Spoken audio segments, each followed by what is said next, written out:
Hey there, welcome back to Smash Class. We've had so many awesome topics and today is no different. Today we're going to be talking about recovery. In other words, getting back to the stage when you are floating off stage. It's one of the most important things in Smash Bros. And one of the oldest wisdoms in the community is you must recover.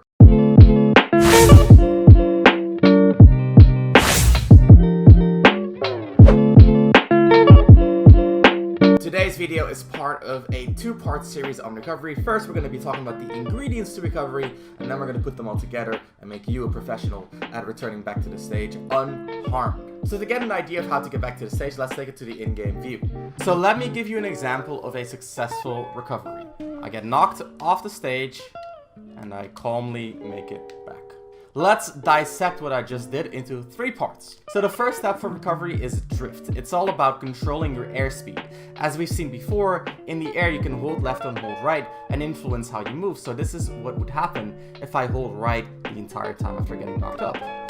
So I'm holding right, and as you can see, I'm going all the way behind Kirby, even though I started in front of Kirby. So when I get knocked off stage, I can use this to get closer to the stage. As you can see, I'm just holding towards the stage, and I'm already getting pretty close. Pretty close. So that's step 1, is to hold towards the stage. Now step 2 is to use our double jump. So in the air, we can jump once more, and that allows us to get back to the stage quite easily. So let's see how that looks in action. So first, I drift towards the stage,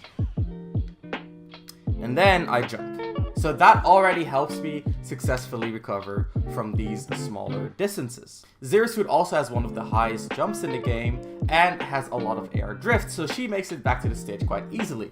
If your character isn't as nimble as Zero Suit, you might have to add a third step, which is to use your up B. So B is your special move, and when you use up and B, you often get a special that propels you upwards. So Zero Suit has the boost kick, Kirby has the cutter. So when we combine the 3, we get something like this. So we get knocked off stage, we hold towards the stage, we jump, and we up B, and just like that, we're back in action. So these 3 steps, this is the bare bones of recovery, but there's a lot more nuance to it. So first, let's talk about the multi-jump. So we have Kirby right here, who has a little bit of a peculiarity. He has multiple jumps. So he can actually just jump back to the stage quite easily. So if your character has multiple jumps, that's something that you want to incorporate into your recovery pattern. Another thing we want to look at is our up B. So as you can see, if Zero Suit up B, she grabs the ledge quite easily.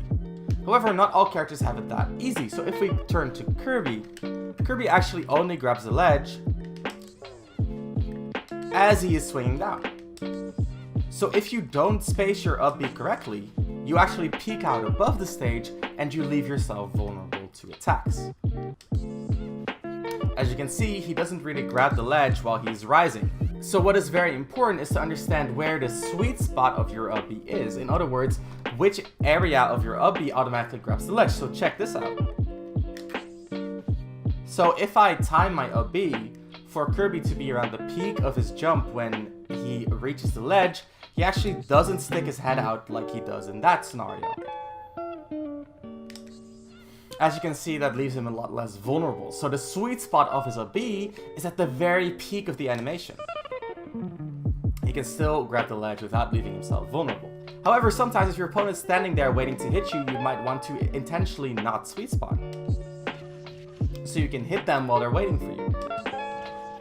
So there's 2 things you want to practice. 1 is sweet spotting the up B so that you grab the ledge without being vulnerable, and 2 is intentionally overshooting the ledge so that you can hit someone who's waiting for you. Being able to do either on reaction to what your opponent is doing will help you with your recovery a lot. So master both techniques for your character. Every character has a sweet spot, every character has a way to overshoot. Usually the sweet spot is around the tip of the move. So keep that in mind when you are recovering. So let's talk about another recovery method, and that is tether moves. So characters like Zero Suit, like Lucas, and like Samus or Young Link, when they press their grab move in the air, they actually get an extra aerial. This is called the Zair, called Z-Air for the Z button that you use to activate it. This extra move actually isn't just an attack, it also allows you to recover to the ledge, as you can see right here. So these sort of whip-like objects, they allow you to recover from situations where your up B wouldn't be able to make it. So if you were too horizontal, you might not make it with an up B. However, if you zare in that situation, you can easily grab the ledge. We call these types of recovery tether recoveries because they're not just related to Z airs. Some characters have it under a B. Ivysaur, Byleth, Min, and others, they grab the ledge with their up B as a tether recovery. Now, tethers have two things that you can do. You can press up to reel in, or you can press down to cancel it. Now, I don't recommend pressing down. It's a little bit of an advanced technique, but it can allow you to set up some feints, like, for example, Zerasu can do a Zare and then cancel it to one of her special moves.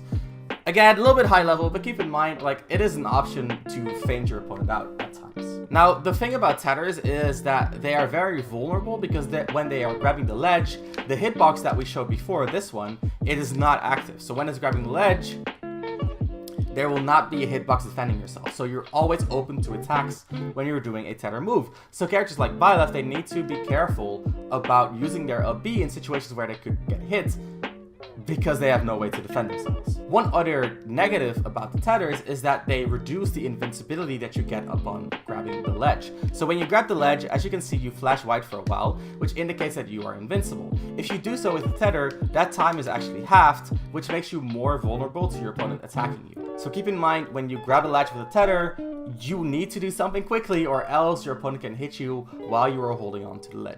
Another way to recover is with unique special moves. So Zerasu, we saw this before, has her flip jump, which actually gives her a lot of extra mobility. So when Kirby hits me off stage, I can actually recover without even using my up B. So I'm drifting forwards, double jumping, down B, and I'm back to the stage. Don't even need to grab the ledge. So some characters have moves like this, like Zerasu's down B, like Peach's side B. You have to check out for yourself what your character can work with. Kirby has a similar move which he can use to recover from vertical positions. So when I knock Kirby up, he can actually make it down quite safely with the rock. And while he is in the rock, he's invincible, and from there he can recover without being open for counterattacks. So figure out what specials make your character's recovery better. So one final thing to discuss with recovery is the air dodge. So if you remember, if you press your defend, your shield button in the air, you get a dodge. However, if you press a direction and your shield button in the air, you get a directional air dodge. This can actually help you with your recovery. So, for example, if Kirby knocks me off stage, I can instead jump and dodge to the ledge, and from there I can grab the ledge. It's an extra option. It's not always useful, but if your character doesn't have an amazing up B, or perhaps you need that little bit of extra mobility, this could be a way for you to grab the ledge. Just be careful not to dodge off stage because it has a lot of lag. So if he hits me off stage and I try to dodge here, I'm spamming jump and I can only jump all the way down there. So it has a lot of recovery at the end of the move. So be sure that you only dodge specifically to grab the ledge like so. As you can see, the air dodge can help you get that extra little bit of boost. And just like that, those are some ingredients for recovery. We've talked about so many things. Let's wrap it up. Wow, that was a lot to take in. Air drift, jumps, multiple double jumps, up Bs, other special moves, air dodges, tethers. It's a lot. So what I recommend you do is start up your Switch and experiment. Look what your character can do. Try to make it back when the computer knocks you off stage and see if you can maneuver your way back to the ledge and go from there. Don't pick Bridge of Elden. Don't pick Wii Fit Studio. Pick something like Final Destination, Battlefield, a stage with a clear off-stage portion, and try to do it. And it's okay if it doesn't work. Just be familiar with your character's options, because being familiar with your character's options will prepare you for next week's episode of Smash Class. I hope to see you tune in then. We're going to be working hard to make sure it's the best episode yet. Hope to see you then again. Thank you so much for watching, and stay smart.